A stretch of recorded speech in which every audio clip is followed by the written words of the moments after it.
Halo, salam sehat kawan Diska. Kembali lagi bersama saya Sari Cantik dalam program Info Sehat, informasi seputar kesehatan. Semoga kawan Diska dimanapun Anda berada selalu diberi kesehatan, keselamatan, rezeki yang berlimpah dan juga barokah.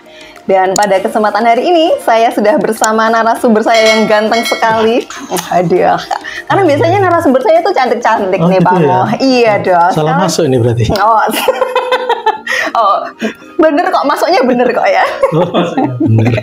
Oke, hari ini kita mau ngobrolin tentang peran Kampung KB. Nah, ada apa aja sih di Kampung KB?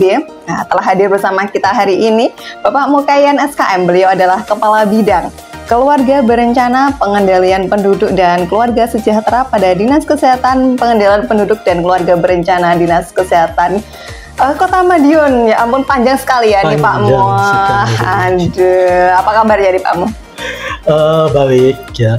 Boleh memberi salam pada selamat siang untuk kawan-kawan Diska. Selamat mengikuti podcast pada siang hari ini. Semoga bisa mengikuti dengan bagus. Bahkan kalau ada pertanyaan, iya betul. Ya, bisa ditanyakan. Ya. Nah, Pak Mo, beliau ini juga Presdir Perkabean nih kayaknya ya. Tapi hari ini kita nggak ngobrolin tentang kontrasepsi nih Pak Mo. Tapi kita mau ngobrolin tentang Kampung KB. Oke, jangan kaget gitu dong Pak Mo kalau saya ngomong kontrasepsi. Ya, karena pemandunya cantik jadi sama ya? Saya menjadi terkesima ini. Aduh, saya takut yang blunder nih ya. Oke. Nah, tentang Kampung KB ini ya Pak Mukayan. Apa sih sebenarnya yang dimaksud Kampung KB? Karena kan masyarakat itu banyak yang mengira kalau Kampung KB itu berarti satu kampung semuanya memakai kontrasepsi. Iya betul. Tapi sebenarnya apa sih yang dimaksud Kampung KB? Iya. Jadi Kampung KB itu adalah wilayah setingkat kelurahan atau desa, di mana di dalamnya ada integrasi yang bertujuan untuk meningkatkan institusi keluarga sehingga kualitas keluarganya lebih maju, baik itu SDM-nya, keluarga dan masyarakat. Jadi di dalamnya harus ada integrasi dan konfirmasi kegiatan, termasuk kegiatan Bangga Kencana, pembangunan keluarga, kependudukan, dan keluarga berencana. Diintegrasikan dengan sektor lain yang tujuannya adalah untuk meningkatkan kualitas hidup keluarga yang ada di Kampung KB. Dan Kampung KB itu bukan kampung keluarga berencana loh ya. Oke, bukan. Kampung keluarga berkualitas. Ya, itu yang penting.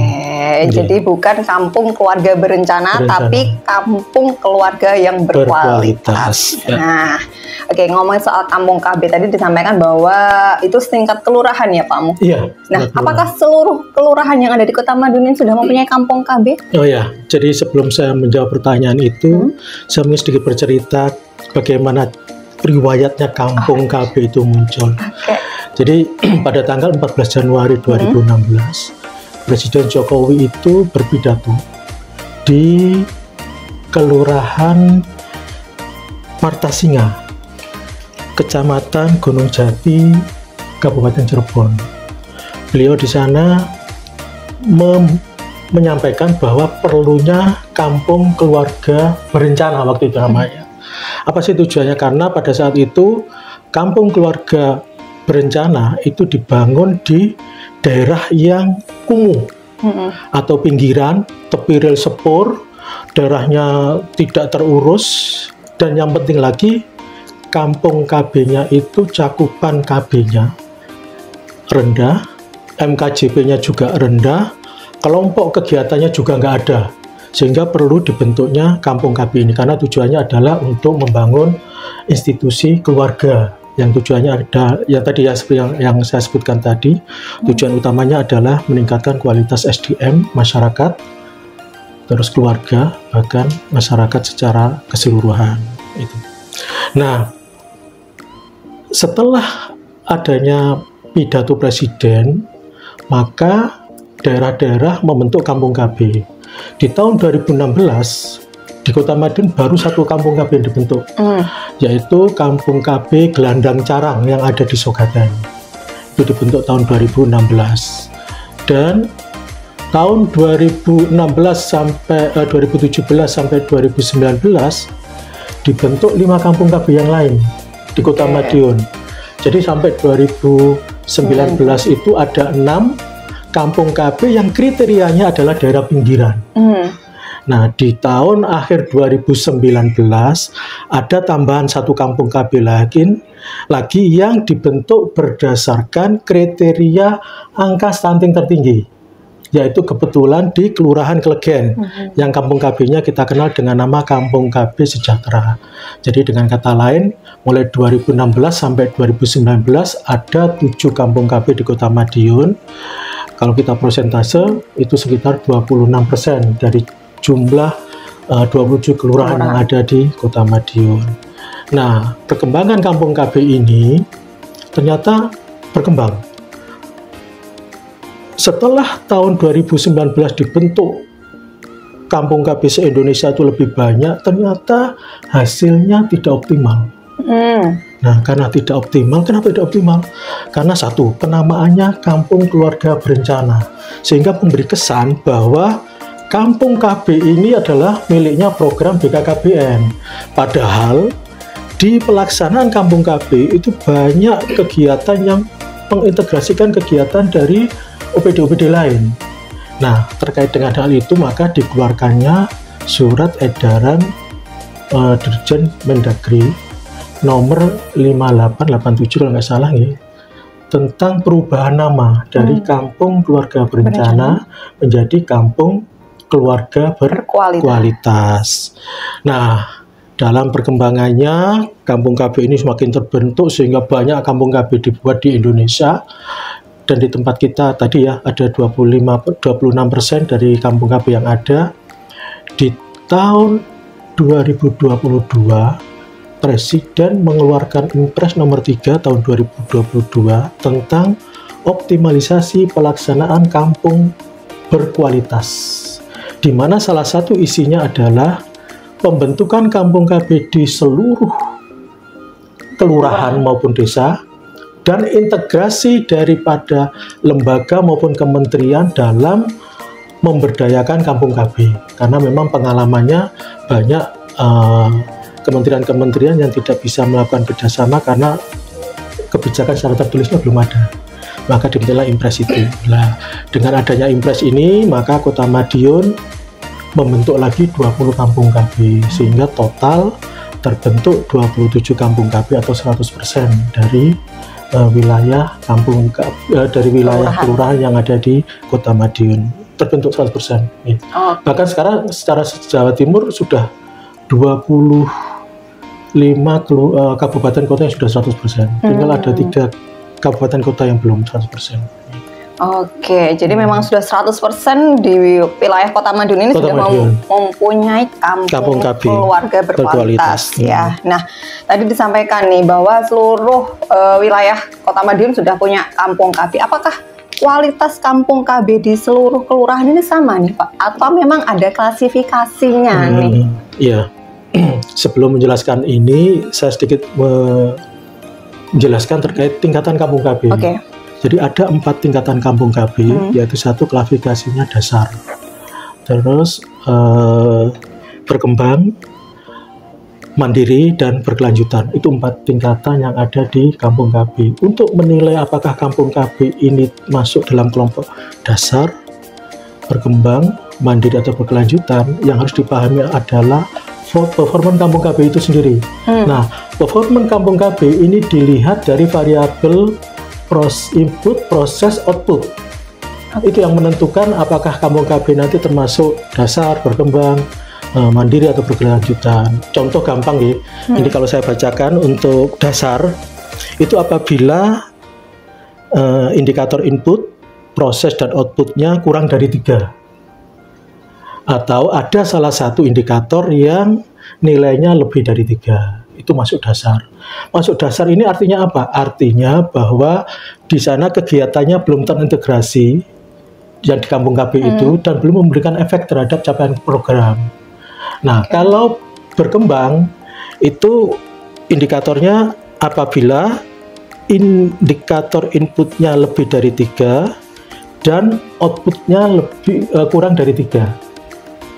Jadi inputnya 3, outputnya kurang dari 3. Ya? Okay. Itu artinya apa? Kalau Kampung KB termasuk dalam kelompok berkembang, sebenarnya Kampung KB ini sudah on the track, namun belum berkontribusi dalam capaian program.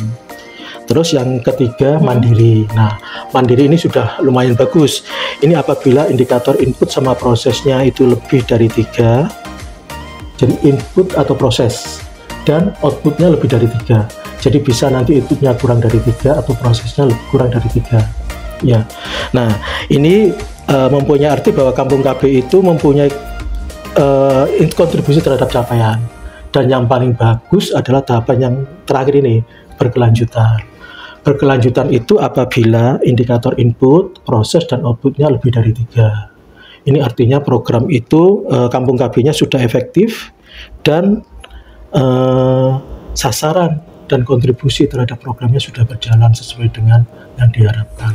Artinya kalau Kampung KB itu sudah berkelanjutan, bahwa Kampung KB yang ada di sana sudah mempunyai program yang sudah bisa dijalankan dan mempunyai kontribusi terhadap capaian Kampung KB.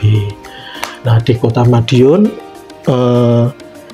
Kampung KB yang mandiri baru 3, artinya 11%. Okay. Yang berkelanjutan itu sisanya 24, artinya 89% Kampung KB kita sudah berkelanjutan. No. Dan ini untuk sementara ini memang BKKBN menilainya dari web Kampung KB.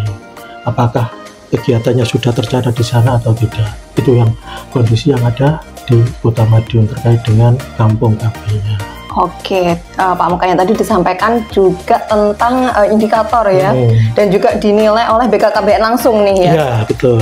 Nah, berapa lama nih Pak Muk? Apakah setahun sekali atau 6 bulan sekali jaraknya untuk penilaian ini, Pak Mukanya? Iya, jadi web Kampung KB itu diisi setiap bulan. Oh, setiap bulan. Otomatis nanti kalau itu diisi, klasifikasinya sudah muncul sendiri. Jadi bisa saja Kampung KB, ya? Iya, bisa saja Kampung KB itu kalau sekarang berkelanjutan, tapi kalau dia tidak mengisi web akan turun. Oh, bisa begitu. Ya, tapi memang isinya harus sesuai dengan kondisi lapangan. Nggak boleh asal ngisi saja kan gitu. Jadi dibagus-bagusin. Tetap harus sesuai dengan kondisi lapangan. Yeah. Oke, jadi untuk klasifikasi ini memang berkala gitu ya Pak, kemudian diisi setiap bulan. Nah, jadi yang berkelanjutan bisa juga turun menjadi mandiri, dan yang mandiri bisa juga turun menjadi berkembang gitu ya. Oke, jadi belum tentu bahwa yang dibentuk di tahun 2016 tadi bisa juga untuk mandiri atau berkelanjutan, bisa juga nanti kalau tidak diisi, nah bisa jadi dasar gitu ya Pak Mukanya. Tidak diisi berarti dia tidak aktif Kampung KB-nya, artinya tidak ada kegiatan, sehingga itu akan mempengaruhi kinerjanya. Oke, jadi memang harus selalu diisi, berarti aktif-aktif ya ini kadernya ya Pak Mukanya. Bahkan di bawah pimpinannya Pak Mukanya. Kita juga melakukan pembinaan terkait dengan pelaksanaan Kampung KB. Oke. Nah, tadi disampaikan Pak Mukayan juga nih tentang program Bangga Kencana ya. Tapi kalau ngomongin soal program pasti ada kegiatan nih di dalamnya nih Pak Mo. Nah, kegiatan apa saja yang ada di Kampung KB? Ya, sebelum saya cerita kegiatan, mungkin yang perlu dipahami adalah indikator outputnya. Kenapa sih? Karena indikator output itu kan sesuatu yang harus dicapai oleh Kampung KB. Salah satu indikator output yang ada di Kampung KB itu adalah partisipasi keluarga di kelompok kegiatan atau POKTAN. POKTAN yang ada di Kampung KB itu ada BKB, BKR, BKL, UPPKA, dan PIK Remaja. Sudah tahu semua artinya? Belum, bisa dijelaskan Pak Pak. Ya, jadi Bina Keluarga Balita itu BKB, terus Bina Keluarga Remaja itu BKR, Bina Keluarga Lansia itu BKL, Upaya Peningkatan Pendapatan Aseptor atau UPPKA, dan PIK itu Pusat Informasi Konseling Remaja. Jadi 5 POKTAN itu wajib ada di Kampung KB. Itu dan yang dinilai outputnya adalah kepesertaan daripada sasaran terhadap POKTAN itu. Jadi kalau misalnya di Kampung KB itu ada 10 keluarga, misalnya 100 keluarga yang mempunyai balita. 100 keluarga ini wajib mengikuti BKB, Bina Keluarga Balita. Targetnya di Kampung KB dikatakan baik sekali apabila kepesertaannya lebih dari 30%. Jadi itu dikatakan kepesertaan BKB-nya bagus. Demikian juga dengan BKR, BKL, BPKA, dan PIK remaja. Itu yang indikator yang pertama. Indikator yang kedua adalah capaian kontrasepsi modern atau CPR-nya. Nah, CPR itu dikatakan bagus apabila capaiannya di atas 50%. Alhamdulillah, CPR itu kontrasepsi prevalensi rate, angka kepesertaan ber-KB. Ini kebetulan kalau di Kota Madiun CPR kita kan angkanya sekitar 74%. Jadi kalau kita kota aja segitu, berarti kan di kelurahan juga angkanya hampir sama dengan itu. Yang kedua, yang ketiga, capaian MKJP-nya, metode kontrasepsi jangka panjang. Itu dikatakan bagus kalau angkanya di atas 24%. Di Kota Madiun, angka MKJP secara kota itu 45%. Artinya kalau di kota sudah 45%, berarti MKJP yang ada di kelurahan juga berkisar itu. Yang terakhir untuk unmet need. Unmet need itu asep pasangan usia subur yang seharusnya ber-KB tapi tidak terlayani KB-nya. Ini kecuali yang hamil sama ingin anak segera. Jadi itu nggak boleh disuruh ber-KB, ya. Masa hamil ber-KB itu kan bahaya itu ya. Atau ingin anak segera disuruh ber-KB kan nggak mungkin. Nah, ini terutama untuk kelompok ingin anak tunda atau tidak ingin anak lagi. Nah, ini angka ini dikatakan baik sekali apabila angkanya di bawah 6%. Dan alhamdulillah angka kita sementara kemarin yang kita dapatkan dari subkor pesertaan KB angkanya 6,4. Ya, mungkin ada sedikit target lah yang untuk kita turunkan agar angka unmet need turun menjadi 6%. Nah, ada lagi memang salah satu indikator lain, tapi ini outcome sih sebenarnya. Ini nggak masuk di kalau di outcome itu biasanya pada saat lomba itu kita anukan, yaitu penurunan stunting sama penurunan kemiskinan. Penurunan kemiskinan itu kalau di KB lebih ke arah klasifikasi kelompok keluarga prasejahtera, PS1, PS2, dan PS3 biasanya itu sih. Sejahtera 1, sejahtera 2, dan sejahtera 3. Apa bedanya Pak Muhayan? PS1, PS2, PS3? Ya, prasejahtera itu apabila keluarga itu 6 kebutuhan dasarnya tidak tercukupi. Salah satu dari 6. Apa itu kebutuhannya? Yang pertama, makan 2 kali.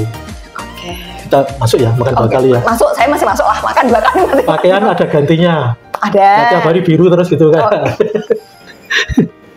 Ya biru, ya pink, boleh toh? Boleh, putih juga boleh. Putih boleh. Terus rumahnya atap, dindingnya bagus, permanen lah, semi permanen. Ya, masih terus apabila sakit, keluarganya bisa dibawa ke fasilitas pelayanan kesehatan. Ini kalau di Kota Madiun, UAC kan sudah 100%. Terus pasangan usia suburnya ber-KB. Nah, ini angka kita juga sudah bagus secara nasional. Dan yang terakhir, anak usia 7-15 tahun bersekolah. Dikatakan keluarga itu prasejahtera apabila salah satu dari itu tidak terpenuhi. Kalau KS1 ya 6 ini terpenuhi. Nanti ada KS2, ada lagi tambahan indikatornya gitu ya. Gitu. Nah, jadi memang banyak sekali ya kegiatan-kegiatan yang ada di tadi baru indikator ya, kegiatannya belum ya. Indikatornya. Aduh, panjang nih Pak Mukayan ya, enggak cepat episode kayaknya. Panjang lebar sekali. Ini live Pak Mukayan. Iya, Oke, kegiatannya. Iya, kita kan sedalam-dalamnya ya. Bukan selebar, bukan sepanjang. Iya dong, kita harus menggali ilmu itu sedalam-dalamnya. Kan nggak harus lebar. Iya, selebar-lebarnya. Betul sekali. Oke. Kegiatannya Om Kayan yang ada di Kampung KB. Kegiatan di Kampung KB sekarang ini sudah berkembang, tidak hanya masalah bangga kencana saja, pembangunan keluarga, pembangunan keluarga, kesejahteraan dan KB saja, tidak benar-benar KB. Tapi ada beberapa kegiatan lain yang harus diwadahi karena itu menjadi target-target yang harus terpenuhi di Kampung KB. Makanya di Kampung KB itu ada 8 seksi. Nah, masing-masing seksi itu mempunyai tugas sesuai dengan seksinya. Nah, ini kalau di catatan saya ini ada seksi keagamaan. Jadi seksi itu memang semua kegiatan yang terkait dengan keagamaan itu dicatat oleh seksi itu. Bahkan melakukan kegiatan. Contoh kalau di Kampung KB Sejahtera Semendung itu ada yasinan, ada Jumat, ada tausiah hari Jumat untuk pedagang dan seterusnya. Terus ada seksi pendidikan. Nah, tadi terkait dengan usia 5-17 tahun yang tidak sekolah, itu juga wajib diupayakan agar anak-anak yang ada di sana dia harus sekolah. Itu yang target yang dijadikan kami. Terus seksi reproduksi ini hubungannya dengan berapa sih anak yang dikandungnya, jaraknya apakah masuk 4T atau tidak, terlalu tua, terlalu muda, terlalu banyak, terlalu sering, apakah itu bisa termasuk alat kontrasepsinya apa yang harus dipakai agar tercapai tadi CPR, MKJP sama admitnya tercapai. Terus ada seksi ekonomi, ini terkait dengan pelatihan-pelatihan, upaya pemberdayaan ekonominya, UPPKA. Jadi kalau di Kampung KB itu ada beberapa UPPKA yang sudah berkembang banyak, bahkan kalau di Kampung KB Sejahtera itu pengelolanya dapat penghargaan Upakarti.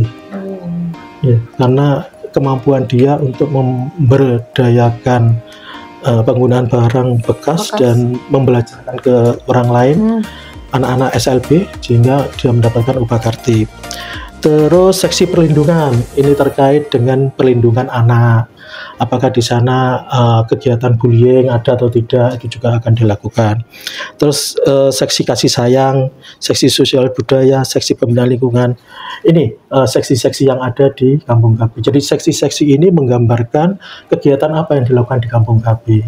Nah, selain itu memang di sana harus juga tadi ada poktannya, ada posyandu, ada dapur sehat atas istantenya.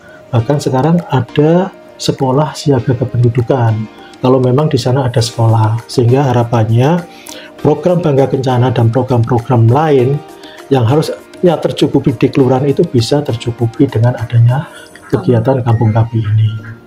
Oke, jadi dengan banyaknya kegiatan ini kan juga memerlukan pemberdayaan masyarakat ya Pak Muhya? Betul.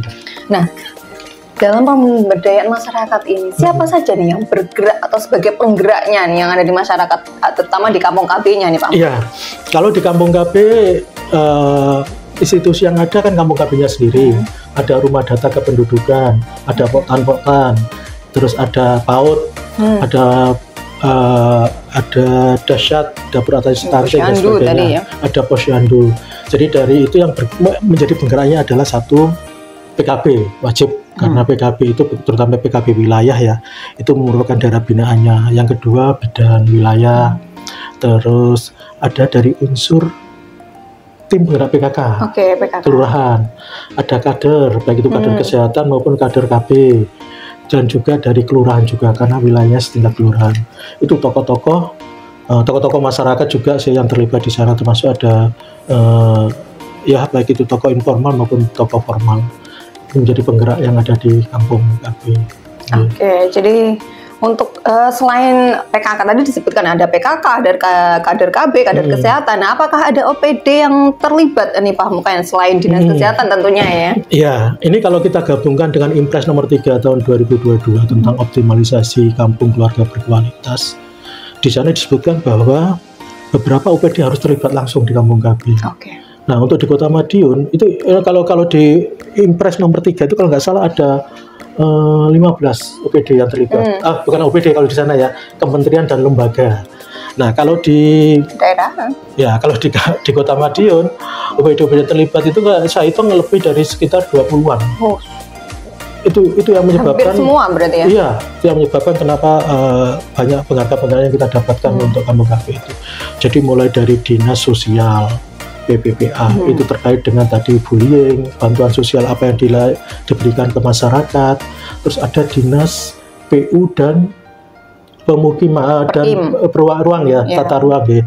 Itu terkait dengan saluran saluran riol kotanya. Terus ada Perkim terkait RTLH. Terus ada PDAM terkait dengan air bersihnya. Dinas pendidikan terkait wajib belajarnya 5-17 tahun lagi, tambah dengan sekolah siaga kependudukan. Dari Kemenak juga ada, ini terkait latihan keagamaan dan kalau di Kota Madiun itu uniknya karena modern perempuan, sehingga itu yang bisa diunggulkan. Ada pelatihan pramutilayon untuk modern wanita. Jadi kalau di Kota Madiun itu jenazah wanita ya dimandikan oleh modern wanita gitu ya. Terus ada dari Dukcapil, Nah, karena Dukcapil ini penting karena salah satu indikator keberhasilan Kampung KB adalah seluruh warga mempunyai data administrasi keluarga, data administrasi kependudukannya, baik itu punya KTP, akte dan sebagainya. Bahkan kalau di Kampung KB sebelum program Dukcapil kemarin melalui RW itu bisa muncul waktu itu, tapi sekarang kan program Dukcapil sudah lebih lagi nih, sehingga sekarang tidak harus Kampung KB untuk dilayani langsung. Dan masih banyak lagi OPD-OPD yang terlibat di Kampung KB. Intinya semua OPD baik itu lintas sektor maupun eksternal seperti Kemenat, terus PMI, BPJS itu juga ikut membantu dalam pengembangan Kampung KB di Kota Madiun. Otomatis yang punya wilayah camat dan lurah juga termasuk. Betul. Ya Pak? Iya, Pak Lurah, terutama Pak Lurah juga membantu sekali. Oke, berarti camat juga. Jangan lupa disebutkan dong, Pak. Iya, nanti Pak Camat tidak disebut, tidak dibantu saja. Pak Camat dan Bu Camat ya. Oke, berarti memang peran OPD ini kolaborasi dalam pembinaan begitu ya Pak Budayan ya. Nah, pembinaan ini juga berperan penting nih dalam meningkatkan kualitas Kampung KB, apalagi tadi meningkatkan optimalisasi klasifikasinya juga nih ya Pak Modan. Apakah Kampung KB ini tadi disampaikan ya, kalau memang dalam optimalisasi Kampung KB ini kan juga peran OPD ini. Dalam membina sendiri, apakah ada ini Pak Mokayan semacam kolaborasi bersama, dikumpulkan seluruh OPD untuk membina satu wilayah begitu, atau bergerak sendiri-sendiri? Iya. Dalam pelaksanaan praktisinya. Jadi Kampung KB itu dia mempunyai kegiatan MEKOP namanya, mekanisme operasional. Di sana itu termasuk indikator proses kalau di Kampung KB. Jadi di sana itu ada kegiatan penyusunan rapat untuk perencanaan, rapat untuk kegiatan, rapat untuk evaluasi, dan rapat untuk pembuatan pelaporan. Nah, pada saat Kampung KB itu mengadakan rapat, itu biasanya untuk rapat yang pertama ini untuk anggota Pokja. Jadi anggota Pokja Kampung KB yang diundang rapat dulu. Nah, kalau di sana dibahas program-program apa yang diperlukan sesuai dengan masalah yang ada di kampung itu yang dilakukan. Nah, apabila dalam penyelesaian masalah di forum Kampung KB yang anggotanya Pokja tadi itu ada masalah dan harus mengundang OPD maupun tingkatan yang lebih tinggi, maka di rapat Minlog Kampung KB, jadi rapat berikutnya, rapat mini lokakarya Kampung KB, itu mengundang OPD yang bisa memecahkan masalah setelah rapat forum Kampung KB tadi belum terselesaikan.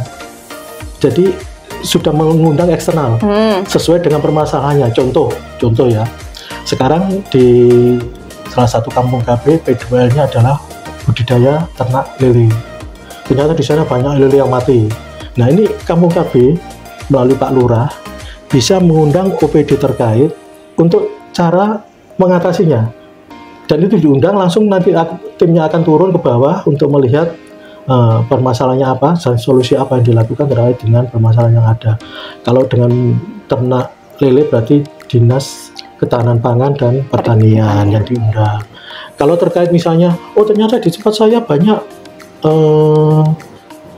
kenakalan remaja misalnya begitu, itu kita bisa mengundang dari Dinas PPPA dan Sosial PPPA maupun dari Satpol PP untuk keamanan dan sebagainya, termasuk dengan Babinsa dan Babin Kaptipmas untuk memberikan arahan terkait dengan kenakalan remaja yang ada di sana. Kalau misalnya hubungannya dengan banyak ternyata di Kampung KB anak-anak yang remaja putus sekolah, nah mungkin bisa nanti mengundang Dinas Pendidikan, langkah apa yang dilakukan sehingga anak-anak di sana yang putus sekolah itu bisa sekolah lagi, apakah melalui kejar paket ataukah ada sekolah yang lain yang bisa diikuti secara reguler, itu nanti tergantung dari kebijakan OPD yang diundang. Itu dari sisi kegiatan yang langsung diusulkan dari masyarakat melalui forum Pokja Kampung KB maupun Minlog Kampung KB. Sedangkan kalau dari OPD KB, ya dalam hal ini Dinas Kesehatan PP dan KB, kegiatan yang dilakukan adalah pendampingan. Kami melakukan pendampingan, pembinaan, juga melakukan monitoring dan evaluasi. Termasuk kita melihat webnya sudah terisi atau belum. Nah ini kalau belum ya kita mengambil.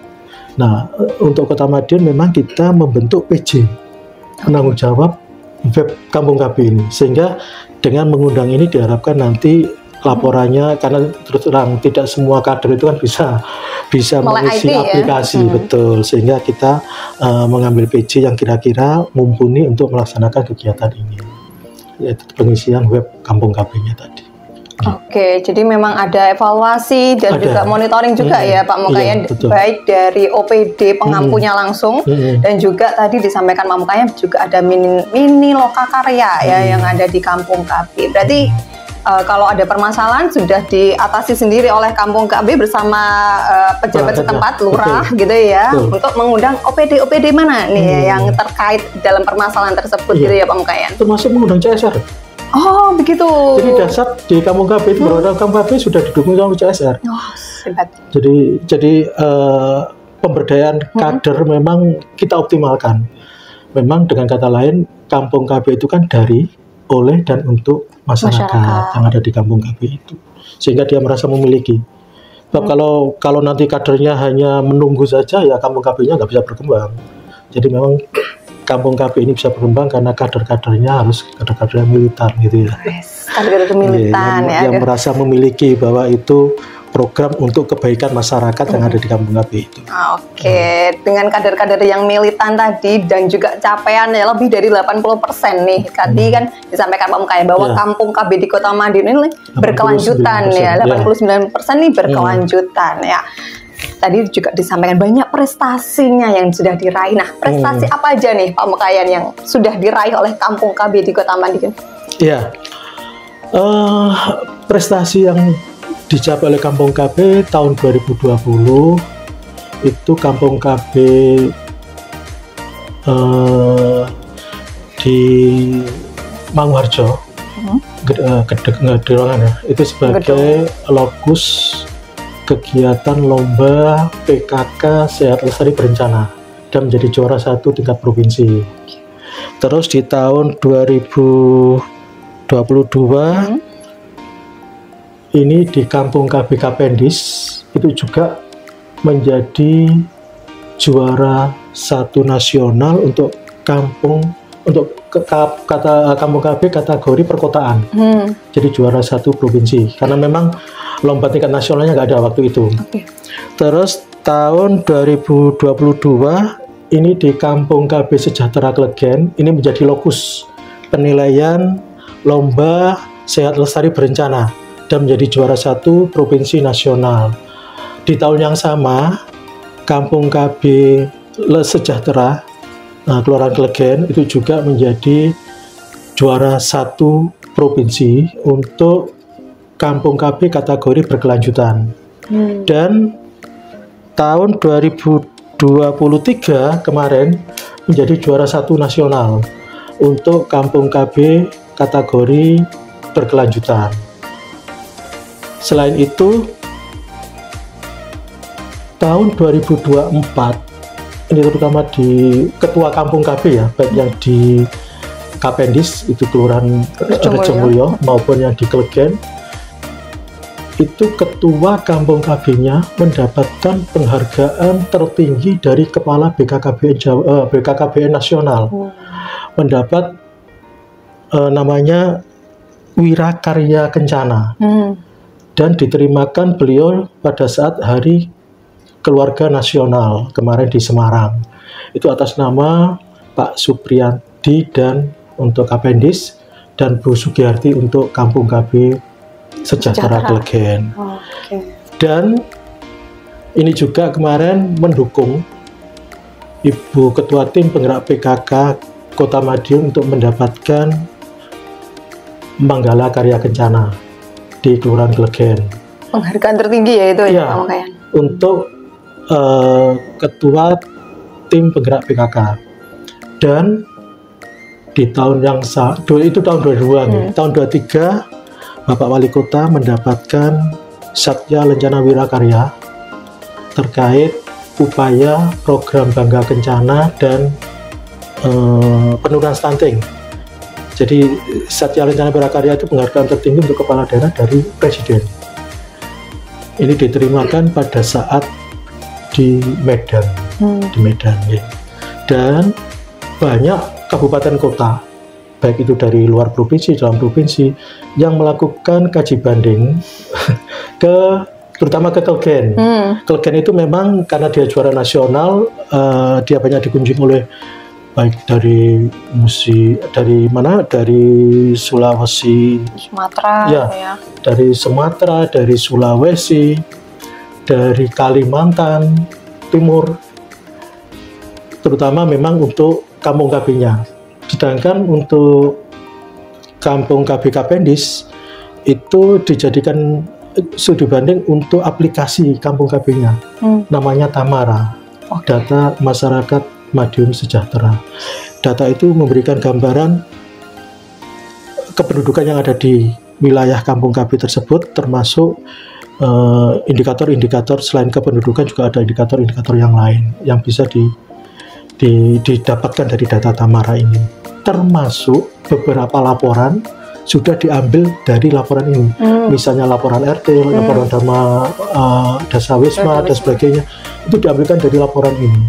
Sehingga laporan ini juga mendapatkan apresiasi. Kemarin tuh ada dari Kalimantan Utara kaji banding ke sana untuk mau mereplikasikan aplikasi Tamara ini untuk ke tempat yang ada di Kalimantan Utara. Ditiru gitu ya? Ditiru, ya. Bahkan kemarin Kampung KB Sejahtera Klegen itu juga menjadi salah satu lokus dari sekian banyak lokus saat kunjungan dari Kenya. Go internasional nih ya kayaknya internasional. Kenya dan Bangladesh kemarin ke sana sempat melihat, dan dari Kenya memang sangat mengapresiasi bahwa ternyata di Kota Madiun pemberdayaan masyarakatnya sangat luar biasa. Itu yang prestasi-prestasi yang didapatkan oleh Kota Madiun, penggerak kampung KB yang ada di Kota Madiun. Nah, dari sekian banyaknya prestasi internasional dan juga nasional karena dikunjungi oleh Kenya dan Bangladesh ini ya Pak Mekayan. Tapi sebenarnya goalnya apa sih, manfaat kampung KB bagi masyarakat ini Pak Mekayan? Kenapa kita harus ikut pemberdayaan masyarakat yang ada di kampung KB di wilayahnya? Jadi kampung KB itu sebenarnya penguatan institusi keluarga. Yang diutamakan itu institusi keluarga. Kenapa sih institusi keluarga? Sebab kalau keluarga itu adalah bagian terkecil dari masyarakat yang bisa digerakkan. Kalau keluarganya kualitas sumber daya manusianya bagus, ini akan mempengaruhi kualitas daripada keluarga. Kualitas keluarga akan mempengaruhi kualitas dari masyarakatnya. Jadi intinya adalah dengan kampung KB ini diharapkan masyarakat akan sadar apa sih yang harus kita lakukan terhadap wilayahnya, apa yang harus kita lakukan terhadap keluarganya, sehingga keluarga yang ada di kampung KB ini benar-benar keluarga yang berkualitas. Harapannya adalah kalau keluarga berkualitas, otomatis tingkat kesejahteraannya juga akan naik. Itu salah satu cita-cita besar dari BKKBN kan itu, norma kecil keluarga bahagia dan sejahtera. Oke Pak Mekayan, sebelum yang terakhir nih, apa ada pesan-pesan nggak nih untuk masyarakat Kota Madiun terutama harus ikutkah di kegiatan Kampung KB atau bagaimana nih Pak Mekayan agar Kampung KB di wilayahnya, nah ini klasifikasinya yang tadinya masih mandiri kemudian bergeser ke berkelanjutan. Pesan saya terhadap satu, untuk kader penggerak Kampung KB-nya, lanjutkan terus perjuangan Bapak Ibu sekalian untuk peningkatan kesejahteraan keluarga yang ada di Kampung KB. Untuk masyarakat yang ada di Kampung KB, ikuti kegiatan yang ada di Kampung KB sesuai dengan apa yang Anda perlukan. Kalau Anda seorang ibu yang mempunyai anak remaja, ikuti anaknya di PIKR. Anaknya ibunya, PIKR. Orang tuanya ikutnya di BKR. Kalau Bapak Ibu yang di Kampung KB merasa, oh saya kok nggak punya pendapatan yang memadai dan sebagainya, ikut kegiatan UPPKA. Di sana nanti akan didata jenengan misalnya punya keterampilan apa, perlu pelatihan apa, karena dinas tenaga kerja dan koperasi dan UKM juga terlibat di sana. Jadi kegiatan-kegiatan yang sifatnya memberdayakan pendapatan masyarakat itu juga dilakukan di sana. Intinya adalah ikuti semua kegiatan yang ada di kampung KB sesuai dengan apa yang Anda perlukan, sehingga keluarga Anda menjadi keluarga yang sejahtera, itu intinya. Oke, tadi ya disampaikan Pak Mukayan bahwa Kampung KB ini kompleks sekali ya Kompleks, Pak Mukayan ya.